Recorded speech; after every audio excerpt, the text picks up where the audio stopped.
poursuivre notre formation. C'est vrai qu'il n'y a pas d'électricité, mais nous allons poursuivre notre formation. Nous avons abordé beaucoup de choses à l'école de la prière.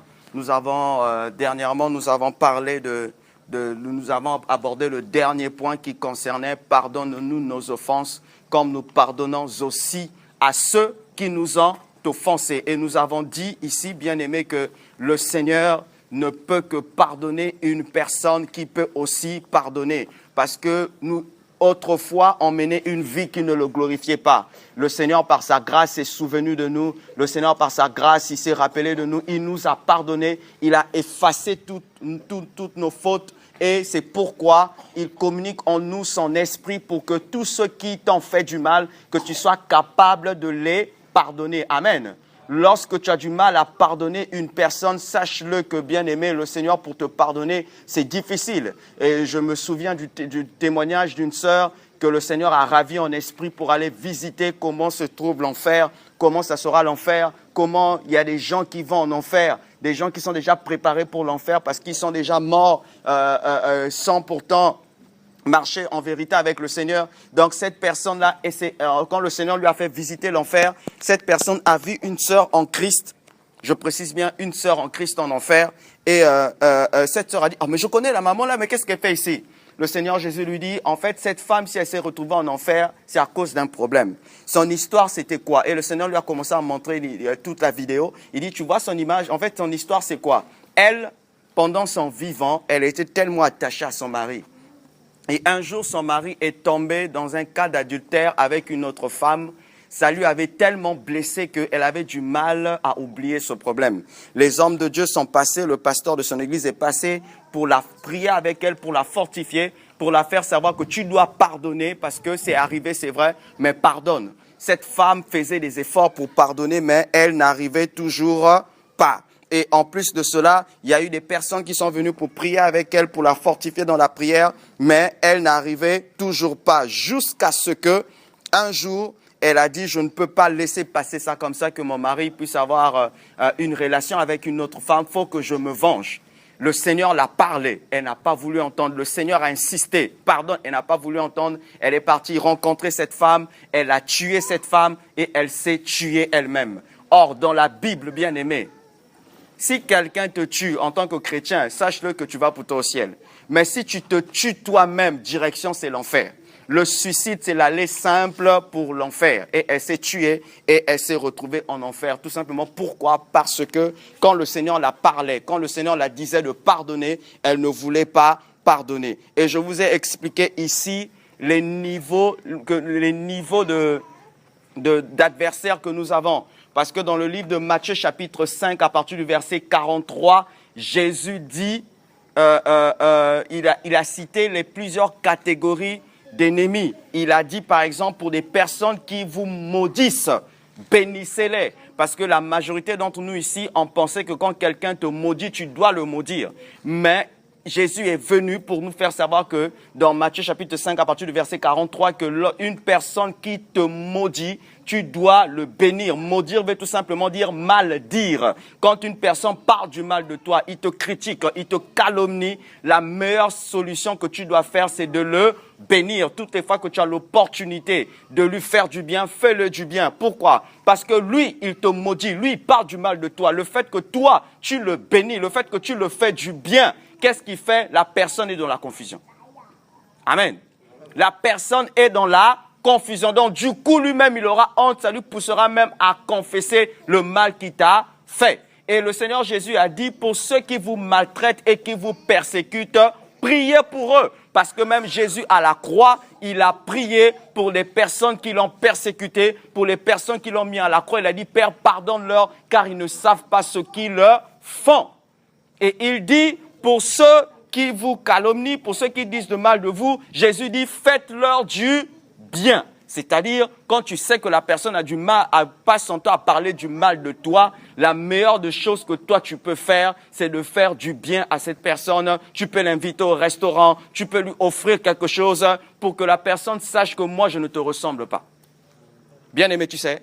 lorsque quelqu'un te fait du mal et que tu lui fais du mal, tu lui ressembles. Or, le mal, le père du mal, c'est le diable. Mais si quelqu'un te fait du mal et que tu lui fais du bien, tu es en train de lui démontrer que moi, je ne te ressemble pas. Le mal que tu m'as fait, il n'y a que Dieu pour te juger. Quand quelqu'un te fait du mal et que tu ne rends pas le mal, en fait, c'est l'image d'une personne qui s'est pris une brique et qui l'a jetée à la verticale et qui ne s'est pas déplacée. Or que la brique que toi, tu jettes à ta verticale, ce sont des formes d'injures, de malédictions que tu fais sur une personne. Mais comme la personne ne répond pas, comme la personne ne riposte pas, cette brique va retomber sur toi. C'est comme une personne qui s'est permis de libérer sa salive à sa verticale sans pourtant qu'il puisse se déplacer, parce que la salive qu'il a libérée là, ça reviendra sur lui. Donc c'est pourquoi le Seigneur nous dit, bien aimé, la vie chrétienne, ça se vit. La vie chrétienne n'est pas une vie théorique. Tant que tu ne la vis pas, tu ne peux pas comprendre la vie chrétienne. Amen. Donc c'est pourquoi le Seigneur entend de nous encourager que nous ne devons pas être les chrétiens d'église, les chrétiens qui viennent seulement pour écouter la parole, mais nous devons démontrer les Écritures. Donc, face à des personnes qui te maudissent, Dieu dit bénis-les. Face à des personnes qui te critiquent, qui te calomnient, fais-leur du bien. Face à des personnes qui te maltraitent et qui te persécutent, bien aimé, la Bible dit priez pour eux. Tu n'as que ces 3 catégories d'ennemis. Tu n'en auras pas d'autres. Amen. Donc, c'est des choses que tu le veuilles pas, tu vas le vivre dans ton quotidien. Tu rencontreras toujours de telles personnes. Tu rencontreras toujours une catégorie de ces personnes à qui passeront leur temps à toujours parler du mal de toi, mais toi, bénis-les. C'est-à-dire, dis du bien de ces personnes-là. Amen. Et aujourd'hui, ce soir, bien-aimés, nous allons continuer. Nous allons maintenant poursuivre l'autre point. Nous sommes toujours dans Matthieu chapitre 6. Matthieu chapitre 6. Nous allons aborder l'autre point. Le verset 13 dit « Ne nous induis pas en tentation, mais délivre-nous du mal. » C'est de ça que nous allons développer ce soir. Amen. Dans la prière de notre Père, on nous fait savoir ici que lorsque vous priez, n'oubliez pas aussi dans vos prières, en fait, le Seigneur veut nous expliquer quelque chose de profond. Laissons un peu de discipliner les enfants, s'il vous plaît. Le Seigneur essaie de nous expliquer quelque chose de profond. Il essaie de nous expliquer ce que ça veut dire. Ne nous soumets pas à la tentation, mais délivre-nous du mal. Qu'est-ce que ça veut réellement dire?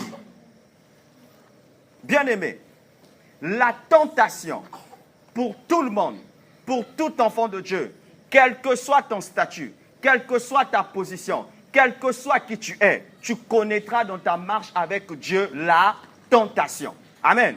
Mais Jésus dit, lorsque tu pries, il faut toujours demander à Dieu chaque matin, chaque soir, surtout le matin quand tu sors, demande toujours à Dieu de ne pas te soumettre à la tentation. Et vous devrez savoir que lorsque tu deviens enfant de Dieu, la tentation, tu vas le vivre de plusieurs manière. Tu connaîtras la tentation dans plusieurs domaines. Pourquoi? Parce que toi, pour faire comprendre aux gens que tu es devenu chrétien, le Seigneur, lui, c'est vrai, tu le dis aux gens que tu es converti, mais le Seigneur permettra certaines épreuves dans ta vie dans le but de réellement savoir si réellement tu as compris la vie chrétienne, si réellement tu vis la vie chrétienne, si réellement tu pratiques la vie chrétienne. Amen.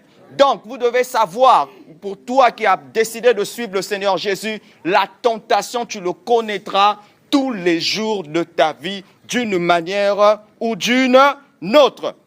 Tu vas rencontrer plusieurs catégories de personnes qui vont te tenter. Mais vous devez savoir qu'il y a beaucoup de chrétiens qui ont été tentés, malheureusement, qui sont tombés. On a vu des enfants de Dieu qui, lorsque la tentation est venue, ils n'étaient pas prêts pour ça, ils ont cédé. Et vous devrez savoir que quand pour une personne, quand tu sais que la tentation, tu vas le rencontrer tous les jours de ta vie, il faut que tu te prépares en conséquence. Et ce soir, nous allons examiner la vie d'une personne qui a été tentée, mais qui a vaincu la tentation. Et nous allons aussi voir comment est-ce que cette personne-là a vaincu la tentation. Bien-aimés, si ces choses-là, on ne vous dit pas ça, nous allons vivre une vie chrétienne hypocrite. C'est-à-dire, tu sais que tu ne vis pas le résultat, tu ne vis pas l'efficacité, tu ne vis pas la qualité, mais tu fais semblant. Bien-aimé, devant Dieu, il n'y a point d'hypocrisie.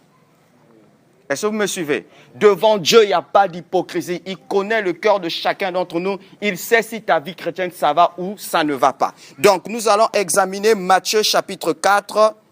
Matthieu chapitre 4, nous allons voir une personne qui a connu une tentation. Cette personne-là, c'est Jésus-Christ de Nazareth.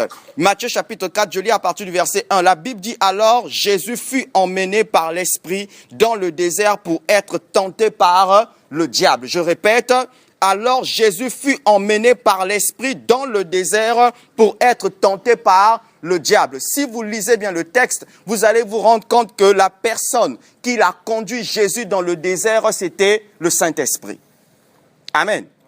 C'est l'Esprit qui a conduit Jésus dans le désert pour être tenté. Ça veut dire quoi? Lorsque tu décides de marcher avec le Seigneur permettra que tu puisses traverser ce qu'on appelle le désert. Le désert, ce n'est pas pour te tuer. Le désert, c'est pour te tester. Le désert, c'est pour te former. Et beaucoup d'enfants de Dieu refusent le désert. Bien-aimé, j'aimerais te dire une chose. Il faut que je te dise la vérité. Lorsque tu remarqueras, à un moment donné dans ta vie, tu as des opportunités financières, l'argent, ça va. Tu remarques que tout va bien. Il faut que tu demandes à Dieu la sagesse pour faire des provisions. Dis avec moi, provision.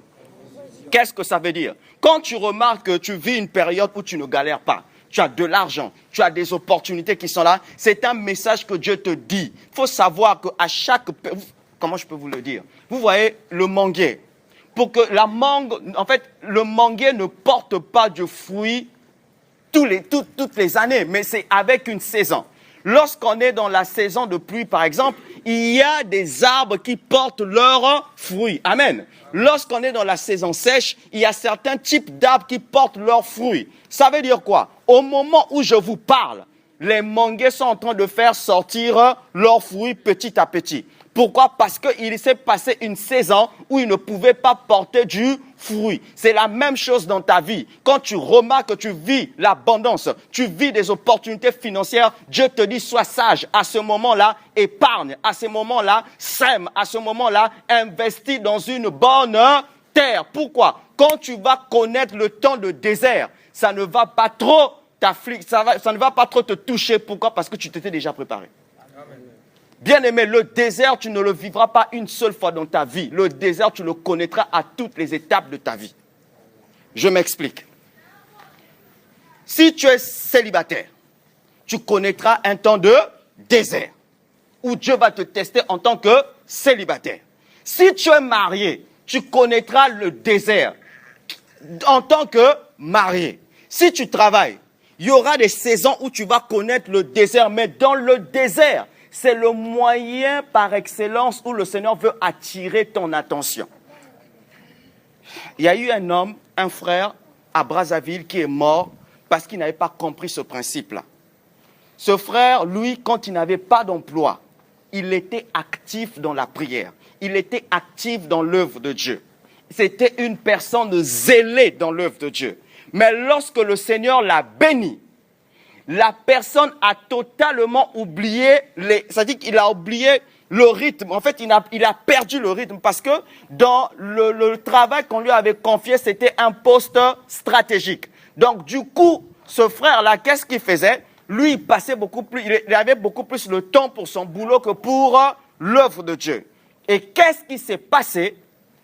Pendant que le Seigneur veut attirer son attention pour lui dire, fais très attention. La manière dont ce que tu fais là, ça peut te coûter cher. Ce frère avait refusé le désert. C'est-à-dire, vous savez, bien-aimé, je préfère vous dire la vérité. Il y a des erreurs que nous avons faites. Ma responsabilité que toi, tu ne puisses pas faire les erreurs que moi j'ai faites. Regarde, Dieu ne t'accordera jamais certaines choses si tu n'es pas prêt à les recevoir. Oh, dis-moi un bon amen. Amen. Écoutez, vous savez, non, dans ces genres de formation, amen veut simplement dire que ce que je dis là, tu le reçois. Ce que je dis là, tu le comprends. Ce que je dis là, tu vas le vivre. Amen. Amen. Donc, je dis, il y a ces choses que le Seigneur ne t'accordera jamais tant que tu n'es pas prêt à les recevoir. Ce frère voulait le travail, mais il n'était pas prêt pour ça. Écoutez, si ton travail t'empêche de prier, si ton travail t'empêche d'avoir le temps pour la présence de Dieu, tu es en danger. Moi, je travaille. Mais dès que je me rends compte que le travail que j'ai m'empêche de prier, je suis en danger. Je vais même négocier un jour pour être à la maison. Il faut que je fasse un bilan pour savoir comment expliquer que c'est Dieu qui m'a donné ce boulot, je n'ai pas le temps pour lui. Il y a un problème. Il y a un frère ici, là, il est là, lui me disait, Tavish, il me disait, je n'arrive pas à prier, je me sens faible. Je dis, mais je suis passé par là. Quand tu n'arrives pas à prier, on n'a pas besoin de t'imposer les mains. Il faut que tu t'asseyes, que tu fasses le point, qu'est-ce qui ne marche pas. Quand le Seigneur va t'ouvrir les yeux, c'est là que tu sauras qu'est-ce qu'il faut faire. Donc ce frère n'avait plus le temps pour le Seigneur. Or, avant que le Seigneur puisse lui donner cet emploi, le Seigneur devait lui faire d'abord connaître ce qu'on appelle le désert. Ce désert-là, c'était un moment où Dieu devait le former pour que quand il aura l'emploi, il ne peut jamais perdre sa vie de prière parce qu'il sait d'où il vient. Amen. Mais quand Dieu l'a béni, il n'avait plus le temps pour l'œuvre de Dieu, à tel point un jour c'était sa propre fille qui est en train de lui avertir en lui disant « Papa, tu sors trop. Papa, tu ne restes pas à la maison. » Lui, non, j'ai des courses. Et un jour, alors qu'il a fini le boulot, les collègues du travail l'ont dit « On doit aller jouer. » Puisque dans cette entreprise, les samedis, ils avaient des activités qu'ils faisaient du rugby, ils faisaient du sport. Quand il est parti, maintenant à son retour, il fallait qu'il rentre. Quand il rentre à la maison, apparemment, on l'avait encore appelé. Dès qu'il veut sortir, sa fille était triste. Elle avait qu'une fille. Sa fille était dit, mais papa, mais reste à la maison, pourquoi tu sors? Il dit, non, le chef m'a appelé, je dois partir. Il dit, non, mais ne fais pas ça, reste à la maison. Ce frère, comme il est habitué, dans le travail qu'on lui avait donné, on lui avait donné une voiture. Et ce frère, il avait, vous savez, nous les jeunes, ça nous arrive quand on roule vive allure. Il dit, non, je dois partir.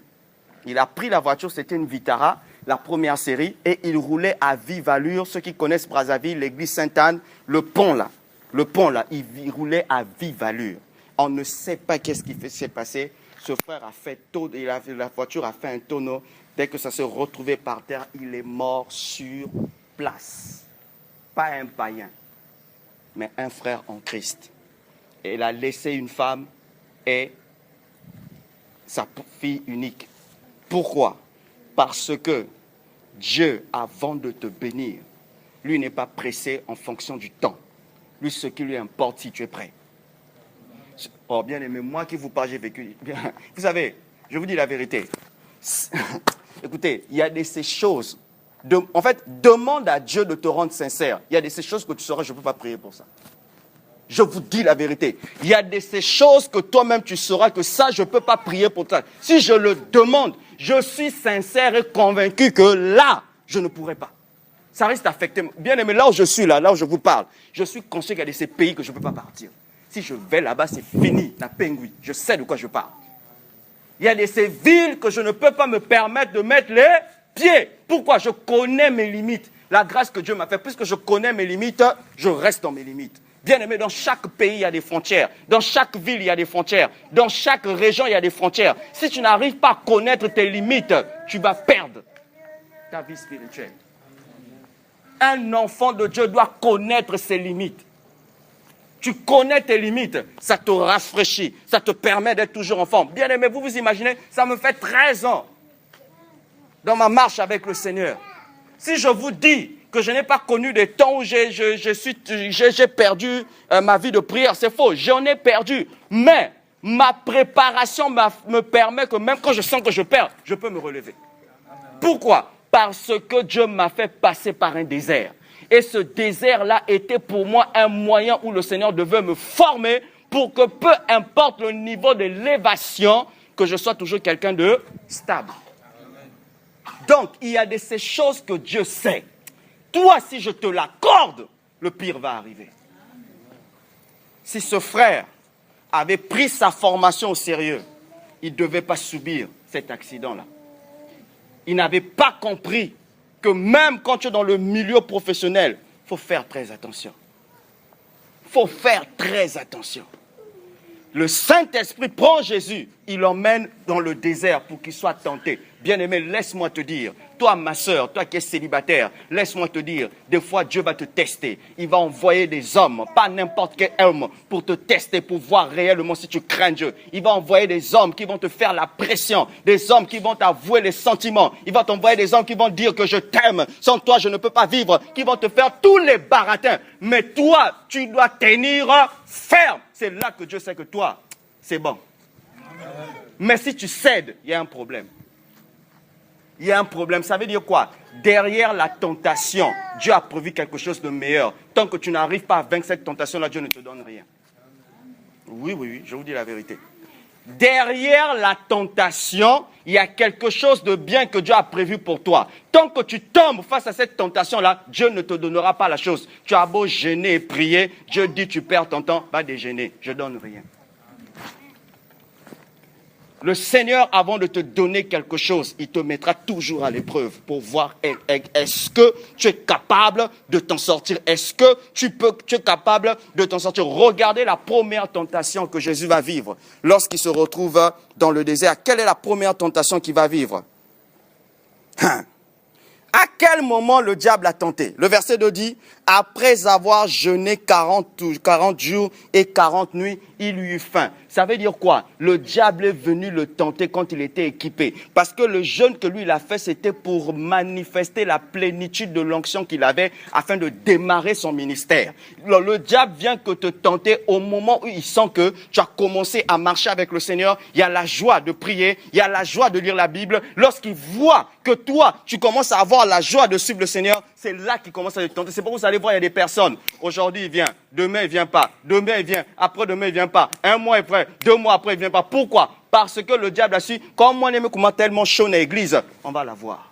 C'est ce qu'il fait, c'est sa stratégie. Mais tu dois savoir toutes les fois que tu sens la lourdeur pour prier, la lourdeur pour venir communier avec les autres, la lourdeur pour venir passer dans la présence de Dieu. Sache-le, si tu n'arrives pas à le faire, Satan t'a eu. Dieu dit, parce que tu as la lourdeur de venir prier. Il y a de ces choses que je peux pas te donner. Bien aimé, est-ce que vous savez qu'il y a de ces choses qui se passent au milieu du pouvoir? Mais Dieu sait que tu n'as pas une vie de prière. Il ne peut pas te permettre de te mettre en relation avec ces personnes-là. Parce que Dieu, s'il sait que c'est au milieu du pouvoir qu'il doit t'élever, qu'il doit te bénir, s'il sait que toi, tu es appelé à être député, s'il ne voit pas ta vie spirituelle en forme, s'il ne voit pas ta vie de prière, il ne peut pas t'emmener là-bas. Pourquoi? Parce qu'eux, ils vont te dominer. Combien de chrétiens? Bien aimé, je vous dis, la politique est neutre. Beaucoup de gens aiment dire que la politique est du diable. Faux. La politique est neutre. Elle n'est pas mauvaise. C'est le système de la politique qui est mauvais. Joseph était ministre en Égypte. C'est Dieu qui l'a établi parce que Joseph a eu un fondement. Il craignait Dieu. À tel point, la magie des Égyptiens n'a pas pu l'affecter parce que Joseph avait quoi? Un fondement. Mais pourquoi beaucoup de chrétiens qui savent que je suis appelé à être député, maire, conseiller, pourquoi quand ils vont là-bas, ils n'arrivent pas à s'en sortir? Il n'y a pas le fondement. Ils recherchent l'élévation, mais ils n'ont pas la base spirituelle. Ils recherchent l'élévation, il n'y a pas la vie de prière. Dieu dit, toi tu es un dangereux, je ne peux pas. Si toi tu touches 300 millions par mois, est-ce que tu auras le temps pour prier? Tu as plus de responsabilités que tu voyages. Est-ce que tu auras le temps de prier pour être en communion avec Dieu? Or, je vous ai dit ici que la prière, ce n'est pas s'enfermer dans la chambre. La prière, c'est être constamment dans la présence de Dieu, même quand tu n'es pas chez toi. Tu es dans la voiture, tu es en prière. Tu es dans l'avion, tu es en prière. Pendant que tu travailles, tu es en prière. La prière te met en communion avec Dieu. Si tu es incapable de le faire, il y a de ces choses que Dieu ne te donnera pas. C'est pourquoi, au milieu du pouvoir là-bas, il y a de ces secrets. Si on te dit, si tu n'as pas la foi, tu es foutu. Il y a de ces choses qui se passent dans ce pays. Dieu dit, je préfère fermer vos oreilles, je préfère fermer vos yeux, vous les chrétiens. Pourquoi? Parce que je ne vois pas quelqu'un qui a une vie de prière conséquente. Si on t'emmène là-bas, tu vas tomber. Combien de gens, ils ont un appel. Il a appelé être pasteur, il a appelé, je ne sais pas, être prophète. Combien de gens, Satan ne les a pas eus? Pourquoi? Parce que Satan les a eus. Pourquoi? Parce que le gars n'avait pas un fondement. Le gars, lui, il aimait tellement des belles femmes que le diable a eu. Le gars n'a pas de fondement. On lui a envoyé des belles femmes. Le gars a perdu son appel. Est-ce que vous savez que le Congo, en 92, ce pays a connu un réveil incroyable au niveau de Brazzaville? Si vous voyez comment est-ce que la plupart des hommes de Dieu avaient un niveau d'onction incroyable. Le Congo avait atteint un niveau où on avait un père spirituel dans la nation. Mais pourquoi aujourd'hui c'est étouffé? C'est parce que ces personnes-là, quand le Seigneur a commencé à les utiliser puissamment, ces personnes n'avaient pas la fondation. Pendant que le Seigneur les faisait passer par le désert, ils n'ont pas laissé le Seigneur finir l'œuvre. C'est pourquoi au moment où je vous parle, Dieu est en train de susciter d'autres personnes. Mais des personnes à qui il a pris d'abord le temps de les faire passer par le désert. Parce que quand ils finiront de passer par le désert, quand le Seigneur va les faire sortir, ils pourront vaincre le diable. Amen. Or, je parle de toi, dis-moi Amen. Amen. Maintenant, regardez ce qui se passe. Lorsque Jésus eut faim, c'est là qu'il est venu le tenter. Bien-aimé, suis-moi très bien. Le diable ne te tentera que là où tu as faim. Si tu as faim de la pornographie, si tu as faim des choses bizarres, si tu as faim des querelles, si tu as faim des critiques, si tu as faim de ces choses-là, c'est là où le diable va venir te tenter. Là où tu n'as pas faim, il ne peut pas venir te tenter. C'est quand tu as faim de quelque chose que Satan vient pour te tenter. Tu as faim de quoi? De quoi as-tu faim? Tu as faim de quoi? Un frère qui n'a pas la base, qui a faim de l'onction, Satan peut le tenter parce qu'il sait que lui, il est pressé, il veut seulement le pouvoir. Il peut lui proposer parce qu'il sait qu'il a faim de ça. Lorsque Jésus eut faim, c'est là où le diable est venu. C'est quand tu as faim de quelque chose, c'est là où le diable vient. S'il sait que tu as faim du sexe, il saura où t'avoir. Il ne va pas t'envoyer n'importe qui. Écoutez, Satan, c'est le expert en marketing. Lui ne peut jamais te proposer n'importe quoi. Il va toujours te proposer quelque chose qui va te taper l'œil. Je vous dis la vérité, la plupart des femmes qui sont perverties, ce n'est pas de n'importe quelle femme. C'est des belles femmes. C'est des femmes, quand tu les vois, elle a une qualité, elle a des quantités. Si elle débarque ici, les hommes vont transpirer. Ce n'est pas n'importe quelle femme. Le diable sait que si tu as faim de ces choses, il te les envoie parce qu'il sait que c'est là où il va t'avoir. Lorsque il a eu faim, le tentateur, c'est-à-dire le diable, il est venu. Qu'est-ce qu'il a dit? Si tu es le Fils de Dieu, ordonne que ces pierres deviennent des pains. Qu'est-ce qu'il a voulu lui dire? Puisque Jésus avait l'onction, là il avait la puissance. Il dit, mais tu peux utiliser ça. Tu peux te servir de cette puissance-là pour montrer aux gens que tu as l'onction. Tu peux te servir de cette puissance-là pour montrer aux gens que tu es un homme de Dieu. Satan a eu beaucoup de serviteurs de Dieu comme ça, où tu vois la personne parce qu'il a l'onction. Regardez les affiches où le nom de Jésus est petit, où tu vois son visage devenu grand, où tu vois maintenant la personne commence à donner quoi? Des titres. Archibishop, bishop pape, bishop ceci, pasteur ceci. Il se donne des titres. Pourquoi? Parce qu'à ce moment-là, quand le diable est venu lui tenter, il lui a dit, toi tu dois apparaître, Jésus en arrière-plan. Or, quand Dieu t'appelle à faire son œuvre, si c'est toi qui apparais et que Jésus est derrière, Satan va t'avoir. Mais si c'est Jésus qui apparaît, toi tu es derrière, il ne peut pas t'avoir parce que Jean-Baptiste a dit, il faut que Jésus croisse et que moi je diminue. Si c'est Dieu qui croit dans ta vie que toi tu diminues, le diable s'il te cherche, il ne peut pas t'avoir. Parce qu'il voit que Jésus.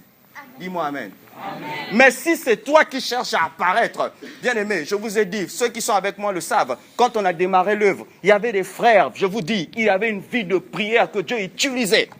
Je dis à ces frères, je dis, bien aimé, vous êtes en danger.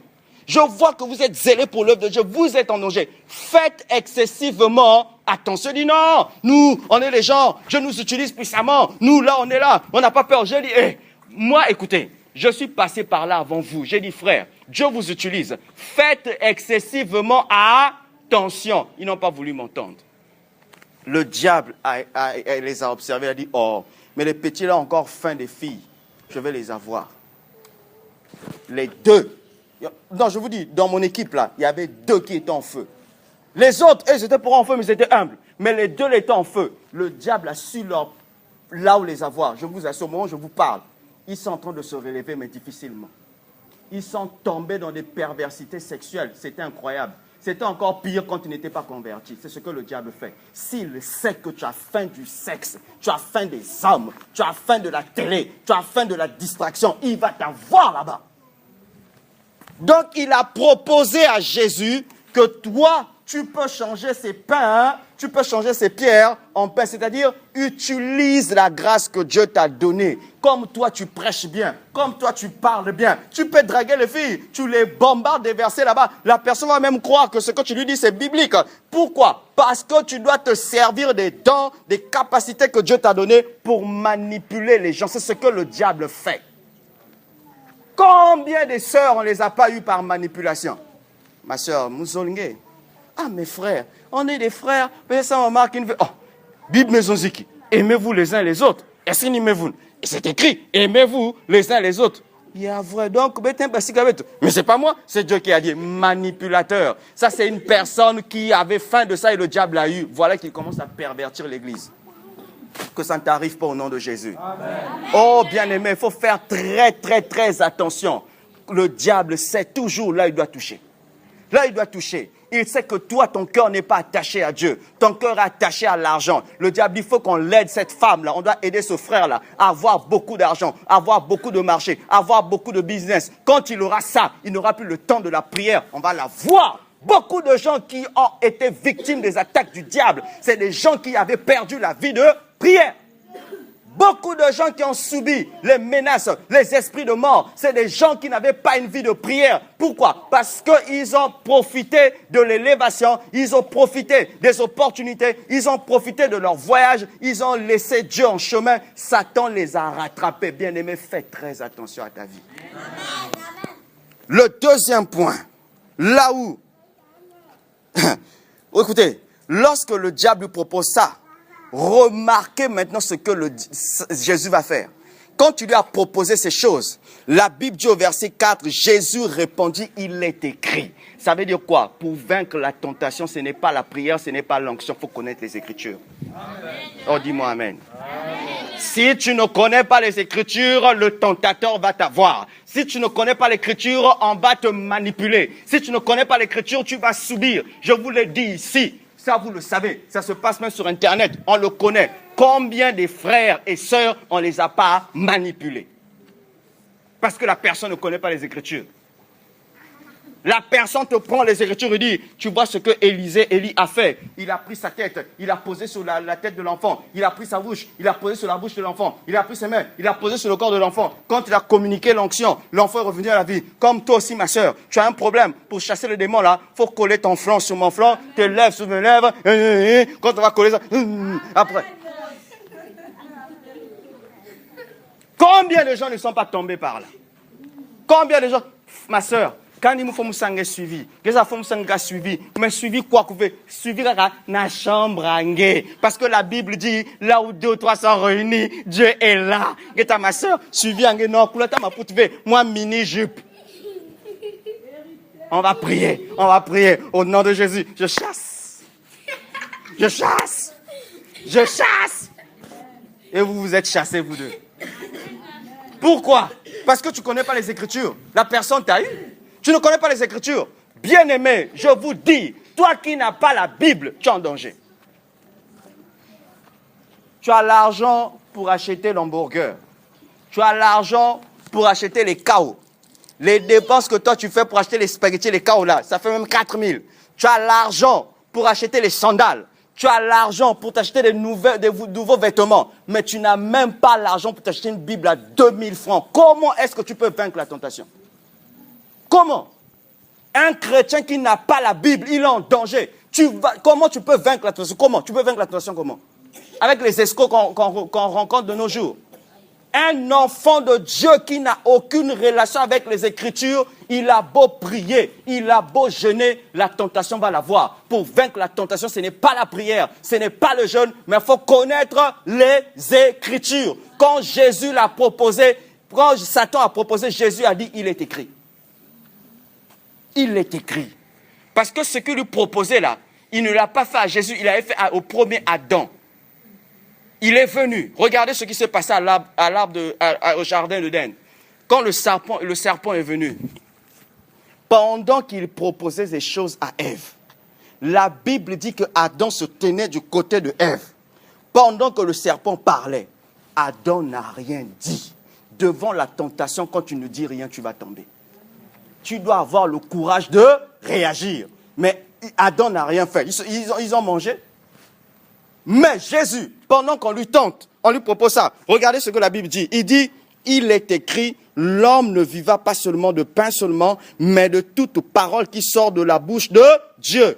Premier round, il a eu. Il percute. Satan a dit, je me suis trompé d'adversaire. Il dit, bon, c'est pas fini. Le verset 5 dit, Le diable le transporta dans la ville sainte, le plaça sur le haut du temple et lui dit, si tu es le Fils de Dieu, jette-toi en bas, car il est écrit, il donnera des ordres à ses anges à ton sujet et ils te porteront sur les mains, de peur que ton pied ne heurte contre une pierre. Jésus lui dit, il est aussi écrit.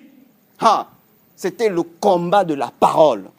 Bien-aimé, ce n'était pas le combat de l'onction. Ce n'était pas le combat de la prière. C'était le combat de la parole. Parce que ce qu'il lui proposait, là, le diable, plutôt Jésus savait ce qu'il fallait dire. Bien-aimé, tu vas rencontrer des gens qui vont te dire, mais tu as buvette. Mais tu as buvette. Mais aussi, mais sambila, mais tu as buvette. Et ça se passe à quel moment? Après l'enterrement. Peut-être qui n'a buvette, mais aussi famille qui kun, mais aussi kwenda, mais aussi. Peut-être moi ngoko, peut-être moi ngoko, mais aussi. Même qu'à 3 bouteilles, c'est que ça attaque. Oh, Jésus buvait du vin, non? Il y a quoi même? Kunwa, chou. La personne t'a eu. Mais il faut que tu sois capable de dire, il est aussi écrit. Tu n'as pas les Écritures, on va t'avoir. Dis-moi, toi qui as un copain là, c'est écrit où? Toi qui as une copine, c'est écrit où? La fornication que toi tu commets dans le secret là, c'est écrit où? Ce qui n'est pas écrit va te condamner. C'est écrit où? Jésus a pu remettre Satan à sa place. Il n'a pas dit fire, faux. Il lui a dit, il est écrit. Tu ne connais pas les Écritures, tu es en danger, tu seras manipulé. Bien aimé, il y a une chose que vous oubliez. L'homme est 3 parties. Il est corps, âme et esprit. Mais le diable, lui, s'il n'arrive pas à t'atteindre au niveau de ton corps, il va t'atteindre au niveau de ton âme. Parce que l'âme est le siège des émotions. Combien de filles on ne les a pas eues au niveau de leur âme? Mouzongeve, tu ne m'aimes pas. Tu sais, le fait que tu ne m'aimes pas, je vais mourir. Ma mère vient de mourir. Ne me laisse pas. C'est vrai. Oh, tu pleures. D'accord, je t'aime, non, on y va. Pourquoi? Trop naïf. Trop naïf. C'est qui t'a fait là, c'est écrit où? Tu ne connais pas les Écritures, tu es en danger. Écoutez. Et pourtant, il y a même des applications de la Bible dans les Android. Mais peu de chrétiens les utilisent. Ils utilisent seulement quand ils sont à l'église. Bien aimé, tu es en danger. Tu es en danger. Bien aimé, je te dis, ta faiblesse, tu n'as aucune relation avec la Bible. C'est pourquoi tu souffres. Le jour où tu vas décider de lire les Écritures, la Bible dit que vous connaîtrez la vérité vous affranchira. Tu n'as aucune relation avec les Écritures, tu es en danger. Amen. Quelle est ta relation avec la Bible? Jésus a dit à Satan, il est écrit. Le gars, il dit non, si tu es le Fils de Dieu, jette-toi par terre. Après, il lui cite les Écritures, il lui dit, il est écrit qu'il ordonnera à tes anges de t'escorter. Ce que le diable a dit, c'est vrai parce que c'est écrit dans le livre de Psaume. Jésus dit, oh, c'est vrai, ce que tu dis, c'est vrai. Il est aussi écrit, tu ne tenteras pas l'Éternel, ton Dieu. Amen. On peut te manipuler par ta parole, mais il faut que tu sois capable de dire, il est aussi écrit. Tu ne connais pas les Écritures, tu es en danger. Je suis en danger. Peut-être que toi, tu pensais qu'avoir un copain, avoir une copine, s'embrasser, se masturber, c'est dans la Bible. Ce n'est pas écrit. Change au nom de Jésus. Ce n'est pas écrit. Ce que tu fais là, c'est écrit où? L'argent d'autrui, tu voles. Tu triches à l'école. C'est écrit où? C'est pourquoi, si toi, tu as triché, même si tu as 10 000, tu as dit, je suis à 10 000. Les anges disent, non, tu as triché. Ce n'est pas écrit. Tu as triché. Pourquoi? Mais ce n'est pas écrit, ce que tu fais là. C'est écrit où? Il y a de ces choses que toi tu fais, c'est écrit où? Tu dors avec un petit balai dans la chambre. Balai, il y a que la base enceinte, séparer mon, écarter mon. C'est écrit où? Chambre, bon, au lieu de gaspiller le sel là, le sel on veut préparer la nourriture avec, tu vas gaspiller ta chambre en train de jeter le sel. C'est écrit où? C'est écrit où? La cuvette, remet tout là dans baza. La cuvette na masque tout na devant porte. Les bandes de coups, pas que penser la mer, pas que bois. C'est écrit où? C'est écrit où? Oh, avant de dormir, les sandales, faut retourner, ne faut pas retourner. Faut que vous tout lire, faut pas que retourner. Il y a que ça, malchance. C'est écrit où? Si vous avez pesa pembe, moute fois, c'est écrit où? Non, faut qu'on se dise la vérité. C'est écrit où? C'est écrit où? Connais les Écritures. Dis à ton voisin, connais les Écritures. Tu ne connais pas les Écritures, tu vas souffrir. Il y a de ces choses qu'on te fait avaler. C'est écrit où? Jésus a eu Satan par les Écritures. Mon frère, ne me distrais pas. Il est aussi écrit. Il est aussi écrit. Il y a eu des chauffeurs de taxi qui draguaient les femmes ici, surtout à Brazzaville. Ah, ma sœur, qui toque en alingako. Eh, pardon, je n'ai pas le temps. Olinga nzambe te. Hein? Faut linga nzambe. Moi, j'ai envie de dire, c'est écrit où, papa? C'est écrit où? On nous embrouille les gens. Hein? Moi, je dois faire ça. La Bible dit, aide-toi, le ciel t'aidera. C'est écrit où? Ça, c'est dans la roue, c'est pas dans la Bible. C'est écrit où? Montre-moi quel est le chapitre, quel est le passage qui parle, aide-toi, le ciel t'aidera. Parce qu'on parle du ciel, tu penses que c'est dans la Bible. C'est pas dans la Bible. C'est pourquoi on te manipule. C'est écrit où? Connais les Écritures. Tu seras un homme stable. Les disciples, dans les années 90, les chrétiens des années 90, vous savez ce qu'ils faisaient? Quand le pasteur prêche, ils ont la Bible, ils ont le stylo, ils ont le cahier. Pendant que le pasteur prêche, ils ont de le vérifier. Si à la fin, c'est pas ça, il dit, pasteur, avec tout le respect, ce que tu as dit là, c'est écrit où? Le pasteur transpirait. À cause de ça, pendant cette époque, un prédicateur ne pouvait pas inventer les messages. Il doit dire un message qui est écrit. Parce qu'il sait que dans l'assemblée, il y a des gens qui veulent voir clair. Mais là, il y a beaucoup de gens d'entre vous ici. On vous manipule. Vous ne vous rendez pas compte. Pourquoi? Ce qu'on vous dit, c'est écrit où? C'est écrit où? C'est ça, bien-aimé. Connais les Écritures. La vie chrétienne, ce n'est pas une vie où tu dois marcher par les émotions, par les sentiments. Tu dois te baser sur les Écritures. Tu dois te baser sur les Écritures. Bien-aimé, si je ne connaissais pas ça, je devais... Bien-aimé, on devait me manipuler à longtemps. Des fois, on peut te manipuler. Tu dis, c'est pas écrit. Je vous dis la vérité. C'est pas écrit. Tu vas dans une fête. Le DJ entend dire, maintenant, chacune doit zouker à la piste. Si tu n'as pas zouké, tu rentres chez toi, c'est une poteau. Toi, tu es là aussi, on vient, on te prend, on dit, ah, mais viens, on va danser, non? On va danser, on va seulement se frotter. Et tu sais que ce que tu fais là, la Bible dit, fouiller l'impudicité. La Bible dit, mon fils, si les pécheurs veulent te séduire, ne te laisse pas avoir. Mais toi, tu dis quand même, Seigneur, je comprends. C'est écrit où? Si tu tombes là, tu vas faire quoi? Connais les Écritures. Tu seras un homme stable pour t'avoir. C'est difficile. Moi, je trouve que tu ne m'aimes pas. Hein? Si c'est Makina, après. C'est écrit où? Je dis la vérité. C'est écrit où? Je pourrais vous dire la vérité. Moi, je subis ça. Pas dire les paroles. Qu'est-ce que ça là? Qu'est-ce que la voiture? Quand tu veux, je dis, je suis désolé, c'est écrit où? Amen. Voilà ma quête. Oh, jamais. Faut le mariage. Sans le mariage, je ne peux pas. C'est écrit où? Pour m'avoir, c'est difficile. Pourquoi? Je connais les Écritures. Et j'apprends encore à connaître les Écritures. C'est ma force. Je ne connais pas les Écritures. On peut me manipuler. Bien aimé, tu sais qu'il y a de ces prophéties. Si tu ne connais pas les Écritures, tu peux les avaler alors que ce n'est pas écrit. Si tu ne connais pas les Écritures, même pour interpréter un rêve, c'est difficile. Si tu ne connais pas les Écritures, même les prophéties qu'on peut te donner, tu peux tomber dans le coup. Pourquoi? Parce que tu ne connais pas les Écritures. Ma sœur, je t'ai rêvé la nuit. Ah bon, pourquoi? Non, tu sais, tu t'habillais en blanc. Moi aussi, j'étais habillé en blanc. Il y avait un cheval blanc. Il y avait un pasteur blanc. Tout était en blanc.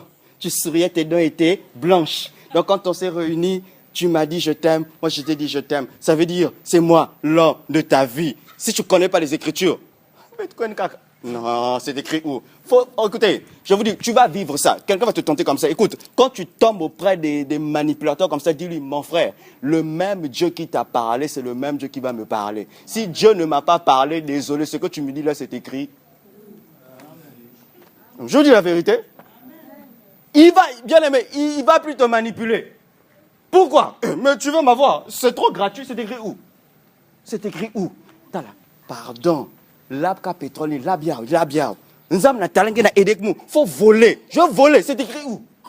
Je vais aller voler pour toi, c'est écrit où?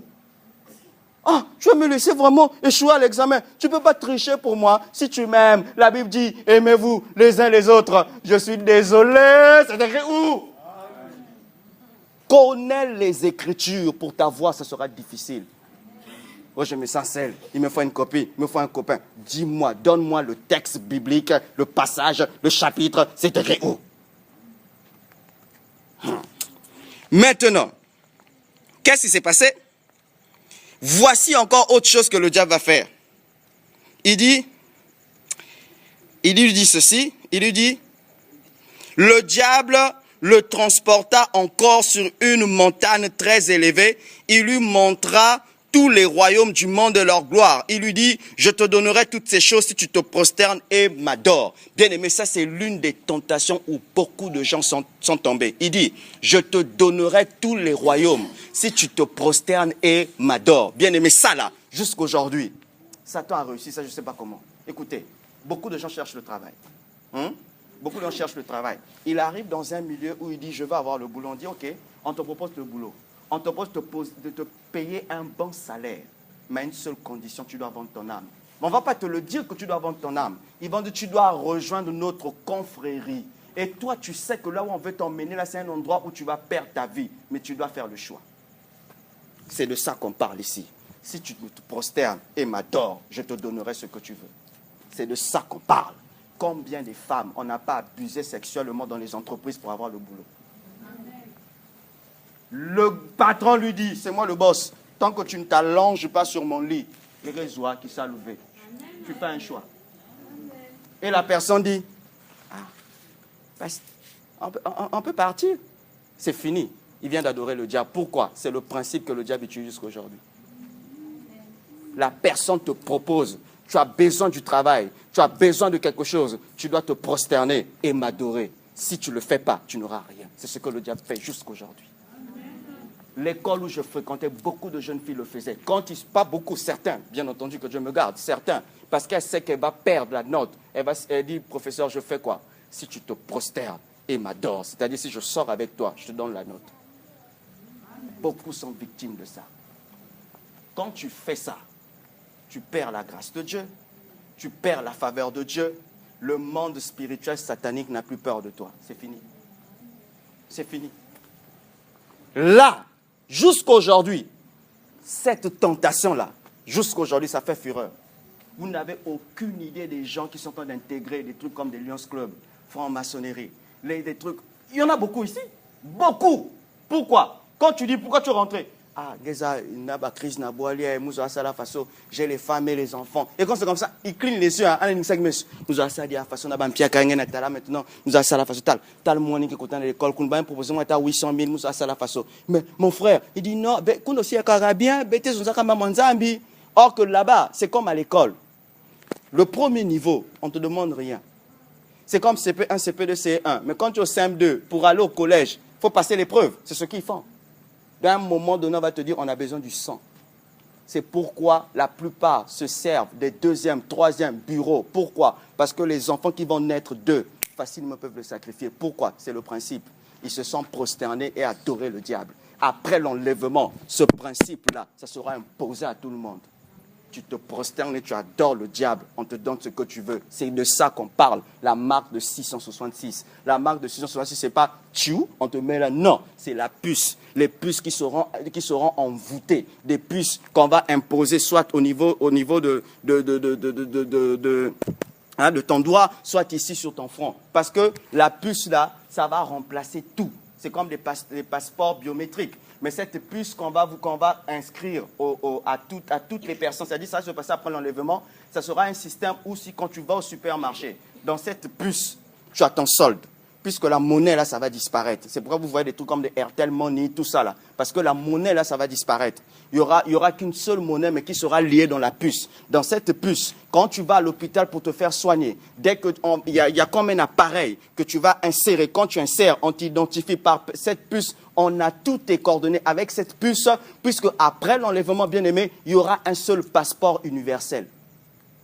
Pour voyager, tu insères seulement ton doigt. Mais cette puce, les hauts dignitaires, c'est-à-dire la plupart des chefs les puissants de ce monde, ils vont faire un pacte avec le diable, où il y aura un esprit derrière cette puce. Dès que tu as cette puce, tu ne peux plus te repentir, c'est fini.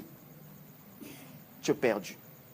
C'est pourquoi si vous voyez ces derniers temps, sur Internet, dans les médias, les gens ne font que libérer l'évangile. Pourquoi? On est dans les derniers temps.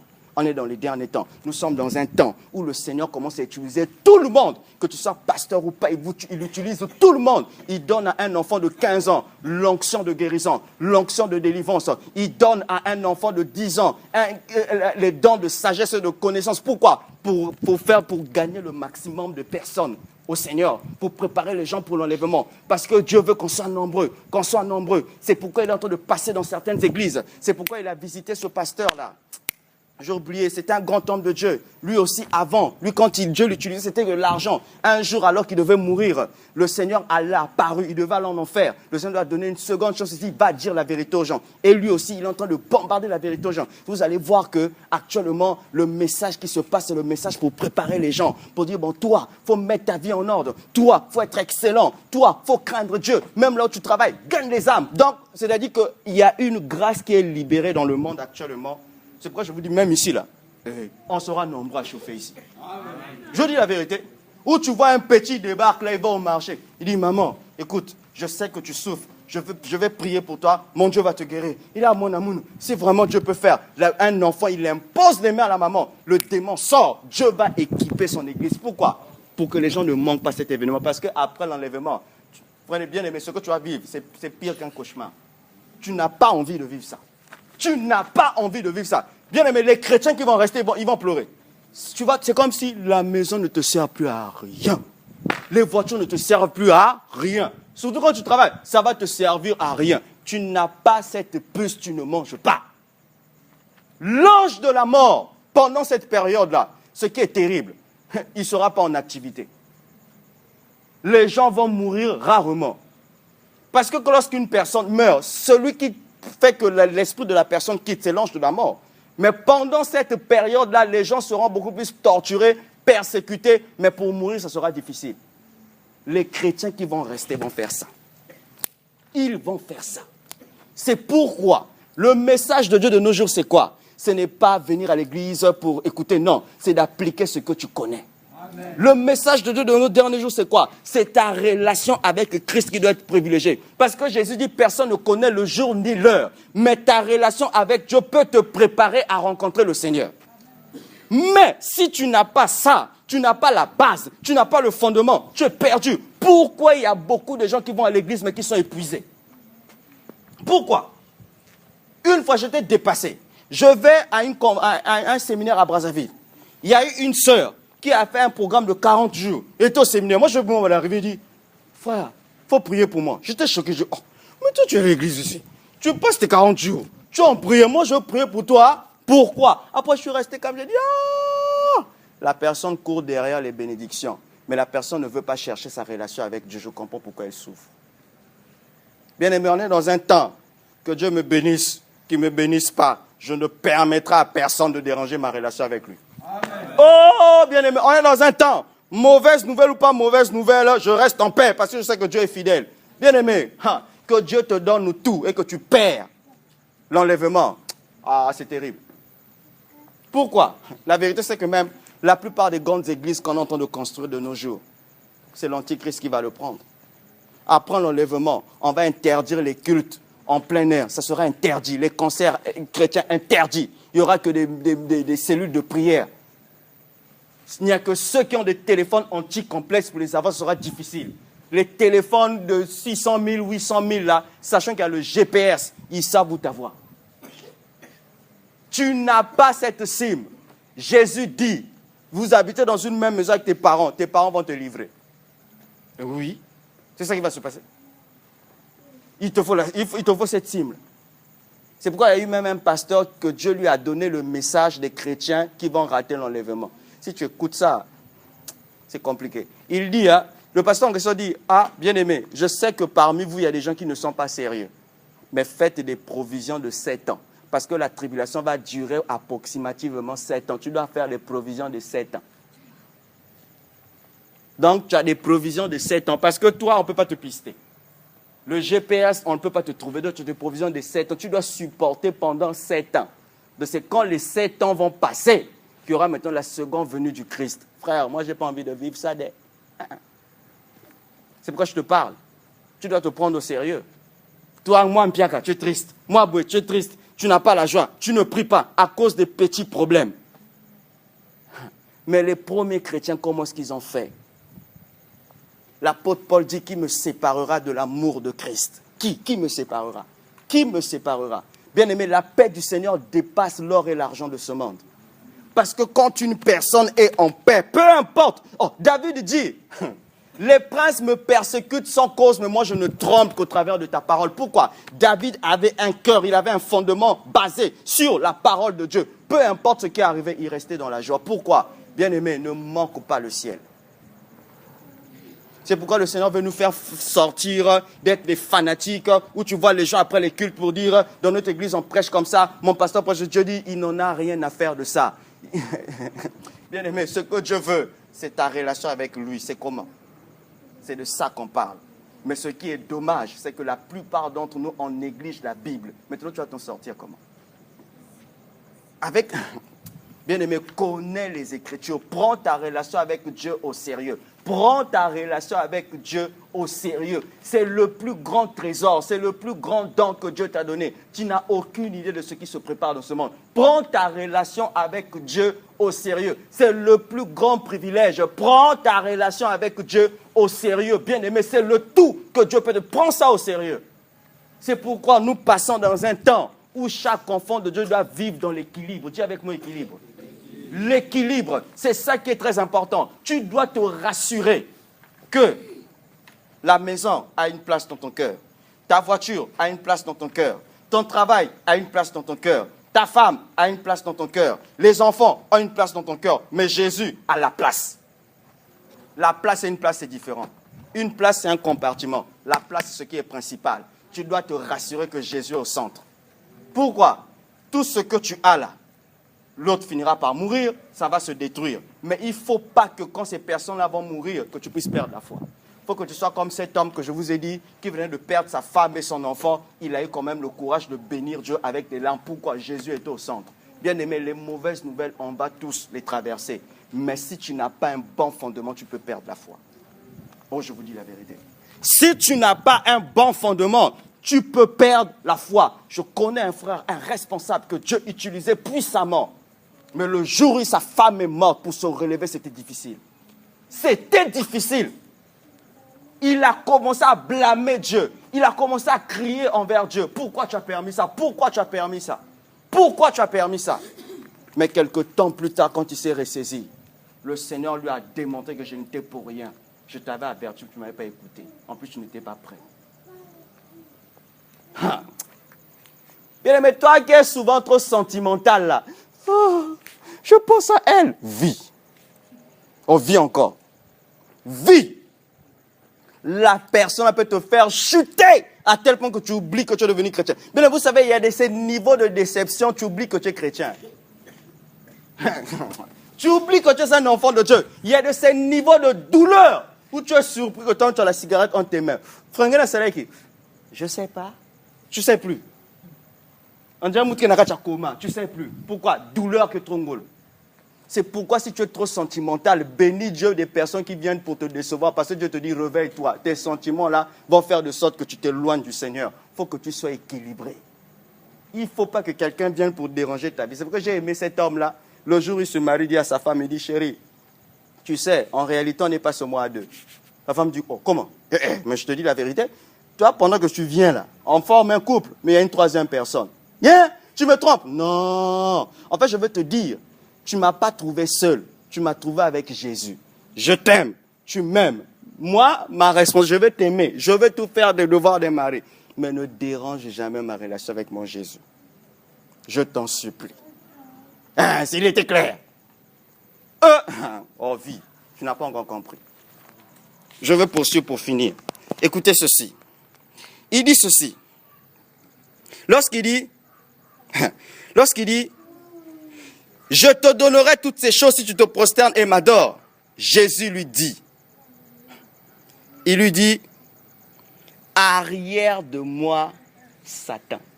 Il lui dit, il est écrit, tu adoreras l'Éternel, ton Dieu.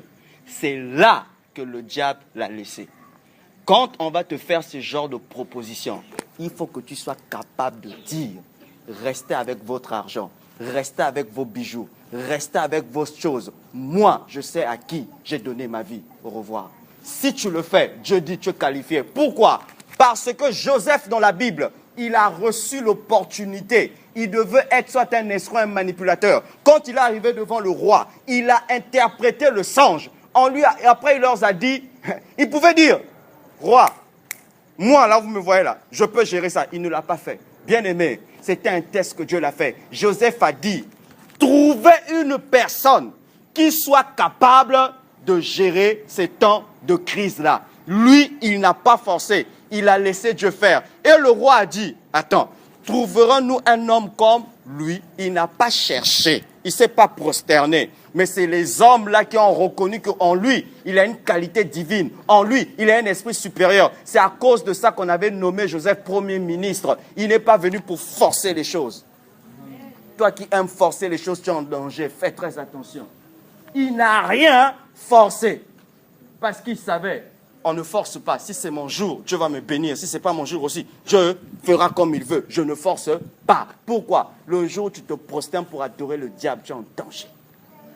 C'est de ça que Jésus parle dans Matthieu 6. Ne nous enduis pas à la tentation, mais délivre-nous du mal. Face à la tentation, il te faut les Écritures. Tu n'as aucune relation avec les Écritures, tu ne pourras pas t'en sortir. Bien-aimé, je préfère te le dire, la tentation, tu le connaîtras de plusieurs manières. De plusieurs manières. Nous, on a déjà vécu ça. Là où je louais avant, on a fini la prière. Pas de causer. La prière. Après la prière, je remarque qu'il y a une jeune fille qui vient se pointer avec quelqu'un. Après la prière. Oh non, boss, vous avez des célibataires, pas n'importe quelle femme. Tu es d'accord que c'est une femme, tu es d'accord. Je suis resté là, je suis désolé. L'abonné là n'est pas disponible, désolé. C'est pas écrit. Sortez de chez moi. Sortez, c'est pas écrit. Bien aimé, face à la tension, tu dois être capable de réagir. Tu dois être capable de réagir. Bien aimé, pourquoi aujourd'hui il y a beaucoup de chrétiens qui n'arrivent plus à évangéliser? Parce qu'ils savent que non, je ne peux rien faire. Satan les a eus. Tu ne peux pas évangéliser quelqu'un si ta vie n'est pas correcte. Bon, imaginez-vous un peu, vous les jeunes. Tu dragues les filles d'autres, tu dragues les filles de ton. Dis bon, évangélisation. Il y en a qui ont le pont qui a une fille qui a dragué. Il y a une Bible. Oui, papa. On est venu parler de Jésus. La fille dit, ah, Jésus. Maman, vous allez dire qu'il est en Maman, en sosamu makangu. Pourquoi on dit, oh, tu es un chrétien farceur? Tu dragues, et tu vas parler quoi? Jésus revient bientôt. On va dire, non, c'est toi qui reviens bientôt. Sors. On va te chasser. Pourquoi? Parce que tu n'es pas clair. C'est pourquoi pour gagner les âmes, rassure-toi. Tu as un bon témoignage. Je te dis la vérité. Tu vas parler de Jésus comment? Tu vas parler de Jésus comment? Tu rentres dans une maison pour parler de Jésus. C'est la fille là que tu avais fait avorter. Pour quelle raison Jésus comment? Tu es paralysé? Mon frère, tu veux parler de quoi? Il y a la Bible. Mais tu ne peux plus rien faire, on t'a eu. Tu vas dire quoi? Tu ne peux plus rien faire. Bien aimé. Mais pourtant, nous sommes dans un temps. Tu n'as pas besoin de connaître toute ta Bible. Ton témoignage suffit pour gagner une âme. C'est fini. Tu n'as pas besoin de dire, il est écrit dans le grec, dans l'hébreu. On n'a pas besoin de ça. Ton simple témoignage suffit pour gagner une âme. Mais témoignage, un Kéhimbi. La plupart des hommes, tu peux encore, tu sors avec eux. Je suis venu vous parler de... Et le gars te dit, c'est moi ma belle. Tu viens venir me voir. Oh, mais se tromper dans le pain. Pourquoi? Vous êtes sortis ensemble. Tu vas parler de Jésus comme... En plus, le gars a sa femme à la maison. La femme dit, hé, Yakou Sambila, bête Sambili bien. Couisa. Couisa Sambili bien. On va prier en se battant. Au nom de Jésus, au nom de combat. Pourquoi? Tu n'as pas un bon témoignage. Bien aimé, je vais m'arrêter par là ce soir. Je voudrais que tu réfléchisses. La prière, c'est bien. Les prophéties, les dons spirituels, c'est bien. Mais ce que l'Église aujourd'hui souffre, c'est parce que la relation avec Dieu a un problème. La relation avec la Bible a un problème. Si je vous mettais un écran ici, Novelas, on vous présente toutes les séries que vous voulez, on est capable de rester ici de minuit à 5 heures. Mais si on prend la Bible ici, on dit chacun passe pour méditer, Babat que soit Pongia. Vrai Pongia, mais vous mourrez. Matthieu 6, 6, qui on a zabadi avec. Bien, on va se mettre debout, on va se mettre debout, on va se mettre debout. Si tu as été béni, acclame pour le Seigneur. Donc, bien-aimé, tu vas prier pour toi-même. Et s'il faut te repentir,